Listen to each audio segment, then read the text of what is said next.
상승하고 있다 보니까 이 지역에 대한 규제가 지금 나타나고 있는 겁니다. 갑자기 급등하는 거는 당연히 외지인들이 들어왔다는 얘기죠. 그 들어왔었던 포인트가 뭐냐? 수용성이 막 올라가고 있는데 여기가 안 오르고 있다는 게 말이 안 된다라는 거죠.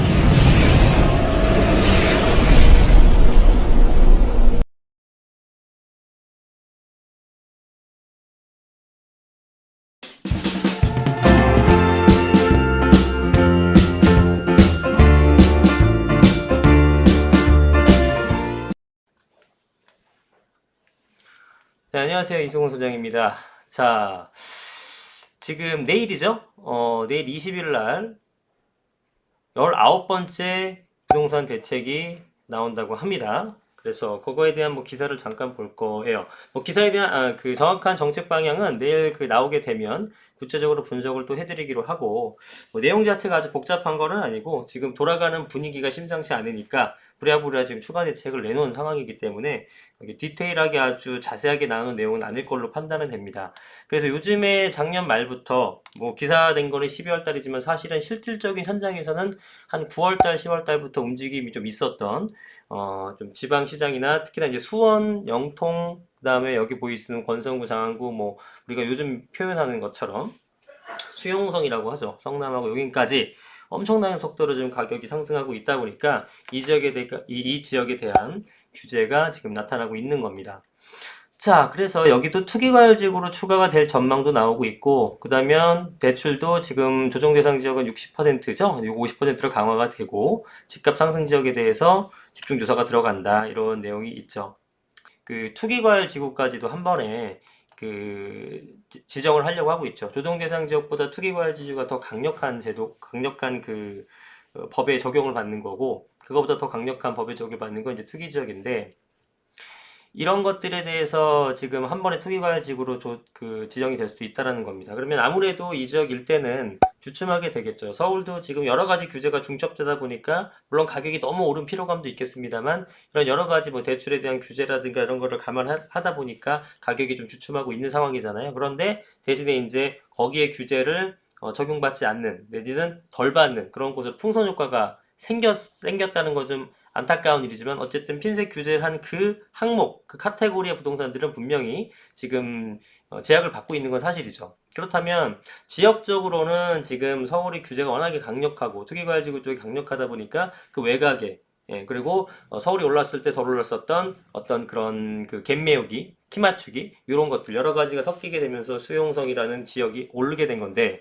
그럼 만약에 서울이 지정하는 바람에 이쪽이 올랐던 것처럼 이쪽을 지정하게 되면은 당연히 그 주변적으로 풍선 효과가 생길 가능성이 대단히 높다라는 겁니다. 그래서 발빠른 투자자들은요 수용성이 결국은 들어가신 분은 좋았지만 못 들어가신 분은 여기 좀 있으면은 규제가 되겠네? 그러면 똑같은 현상으로 그 외곽 지역까지 퍼져나가겠네 해서 그 외곽 지역도 지금 굉장히 많이 거래가 되고 있습니다. 현장 가보시면. 그러면 여러분들이 투자할 곳은 정해졌죠. 예, 수용성 외곽 지역으로 가시면 됩니다. 수용성 외곽 지역으로.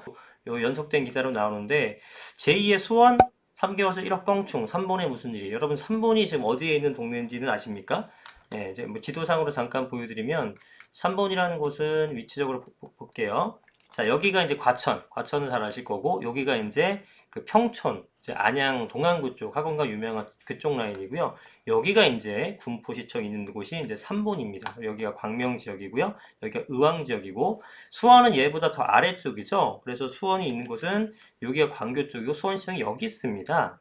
근데 이제 이런 쪽 수원 쪽이라든가 용인 쪽이 지금 가격이 상승을 한 거잖아요. 그럼 거기보다 위에 있는 어떻게 보면은 서울 접근성만 따져놓고 보면 더 입지가 좋은 이런 곳이 가격이 상대적으로 덜 오른 거죠. 그러면 이쪽이 이렇게 쭉쭉쭉 뻗어나고 있는데 얘네가 안 오르는 게 대단히 이상한 겁니다. 부동산 관점에서 보자면.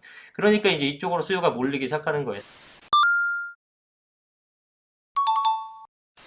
3번이라는 지역은요.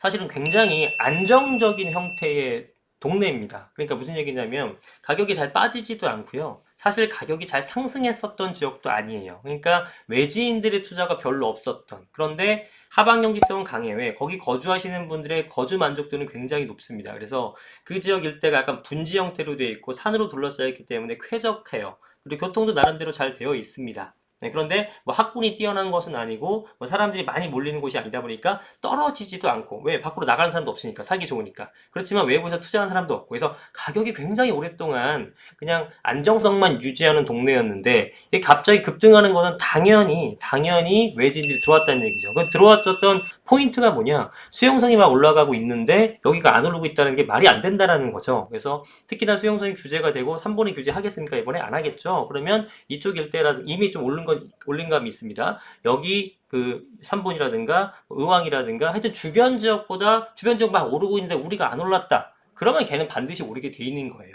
그게 이제 갭 매우기고 키 맞추기가 되는 거죠. 그래서 제가 예전 영상에서도 뭐 강남 옆에 있는 사람들이 좋아요 이런 것들, 강남이 친구가 많이 오르게 되면 가격이 많이 얘도 따라 올라가는 것처럼 지금 3번 주변에 있는 것들이 뭐 우리 안양이라든가 과천이라든가 좀 엄청나게 비싸고, 그 다음에 거의 비슷한 급이거나 오히려 좀 낮았었던 뭐 수원이라든가 뭐 이런 애들이 막 쫙 치고 올라가니까 3번에서도 당연히 가격이 뛰는 거죠. 그죠? 이런 모습을 보이고 있는 겁니다. 자, 그래서 이번에 규제가 이제 수원, 영통, 건성구 이런 쪽이 되면은 여러분들이 이렇게 생각하시는 분도 있고 또 반대로 생각하시는 분이 있는데 두 가지로 나뉠 것 같아요. 와, 이제 수원, 용인, 성남 큰일 났다. 니네 어떡할래? 이제 규제하니까 이제 가격 떨어지겠네? 이 생각하는 분이 있고, 걔네가 규제하면 다음에 오를 애들은 어딜까를 해서 투자를 준비하는 사람이 있죠. 그쵸? 이렇게 분명히 두 부류 나뉩니다. 니네 큰일 났다. 어떡할래? 다음 타겟은 어딜까? 다음 투자 대상은 어딜까? 이렇게 두 가지로 나눈다는 겁니다. 그래서 여러분이 지금 이제 투자 대상이 어떻게 보면은 정부가 지금 계속 알려주고 있는 거죠.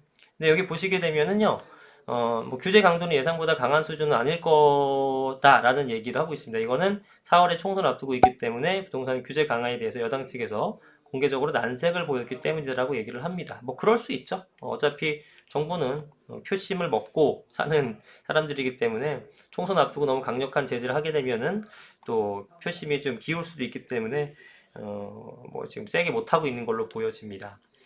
그래서 뭐 지금 그거 말고도 이제 21일부터 특별 대응반을 뭐 가동해서 집값 담합 및 뭐 교란 행위, 이거 조사는 뭐 좀 조심하셔야 될 필요가 있습니다. 이것도 이제 별도로 제가 영상을 찍을 건데, 현 정부는 어떤 이 조사를 통해서 세금을 이 탈루한다거나 이렇게 좀 불법적인 성향에 대해서 굉장히 잡아내려는 노력을 많이 하기 때문에 그런 거에 대해서는 충분히 여러분들도 대비를 하셔야 될 걸로 보여집니다. 그리고 이제 또 하나는 이번에는 그 공급 확대 방안은 이번 대책에 포함하지 않았고 이달 말께 별도로 발표할 예정이래요. 그래서 정부와 서울시는 가로주택 정비 사업이나 활성화, 그 다음에 중공업 지역 역세권 규제 방안을 논의 중이다. 이런 것도 그냥 허투루 보지 마시고, 가로주택 정비 사업은 이것도 별도 영상으로 찍어 드릴 건데, 가로주택 정비 사업은 어떤 건지 한번 눈여겨보시는 게 좋겠고, 왜냐면 정부에서 밀어주는 사업이니까. 그 다음에 준공업 지역과 역세권 규제 완화 방안 논의 중이래요. 이것도 제가 얼마 전에 영상을 찍었는데, 그렇다면 준공업 지역, 그 다음에 역세권 쪽을 눈여겨보는 거죠. 역세권은 250m과 역세권 350m까지 역세권을 늘려준다고 하게 되면 늘려줘서 혜택을 받는, 수혜를 입는 그런 지역을 찾는 거고요. 그 다음에 준공업 지역 같은 것도 제가 뭐 영등포 되게 좋아하지 않습니까? 뭐 준공업 지역 많으니까. 준공업 지역은 사실은 집이 모자르는 상태이기 때문에, 서울은 주택 공급이 굉장히 모자란 상태이기 때문에 준공업 지역에다가 아파트를 지을 수 있게끔 예전에 서울시 조례 개정을 했던 거고요. 그 다음에 중공업 지역은 사실 용적률을 완화시켜주는 항목이 대단히 많죠. 이미 법령에. 그렇기 때문에 향후에 중공업 지역에 뭔가 토지를 구입해 놓거나 뭐 이런 분들은 상당히 가격 상승이 되지 않을까라는 느낌도 듭니다. 그래서 중공업 지역에 대한 완화 정책도 발표가 가능할 수 있기 때문에 이쪽 지역을, 중공업 지역에 있는 곳을 눈여겨보는 것도 대단히 중요한 투자 요소입니다. 자, 오늘 여기까지 하겠습니다. 감사합니다.